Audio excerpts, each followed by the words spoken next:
গা জ্বলে না? তোমার এতটুকু মাথায় কাজ করে না যে ইমতিয়াজ আমার বেস্ট ফ্রেন্ড, আর আমার বেস্ট ফ্রেন্ডকে তুমি আমার নামে বদনাম করতেছো, এটা কি ঠিক হবে কিনা? এটা একটা আমার মাথায় আসে নাই।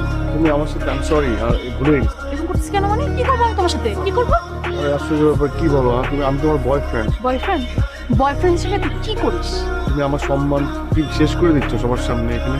দেখুন না, দেখতে হবে না যে তুই কি ধরনের বয়ফ্রেন্ড, তোকে তো দেখানোই উচিত। শোন, আমি নেক্সট ডে তোর মতো ছেলের যে কোনো ফোন না হয়, তোর মতো একটা মানে বুদ্ধি নাই, বোকা বোকা দেখা তুই একটা, আজকেই আমাদের লাস্ট দেখা, লাস্ট কথা, ফাইনাল। ধরলি কেন আমাকে? তুই ধরলি কেন? তুই একটা মেয়েকে রাস্তার মধ্যে ধরলি কেন? এখানে আসছিস কেন? মানে কি এখন তুই প্রুভ করবি তোর ক্যারেক্টারও খারাপ? বাসা উঠবি না? বাসা উঠে তুই তোর নিজেকে ক্যারেক্টারলেস প্রুভ করবি। আর তুই যে বাসা উঠবি, তোর বাসা উঠার মতো যোগ্যতা আছে? কি করবি বাসা উঠে? কি করবি? ও ধরাধরি করবি। তোর আমার বাসা ওঠার যোগ্যতা পর্যন্ত নাই। নেক্সট টাইম আমি তোর এই ফেসটা যখন না দেখি, মনে থাকে।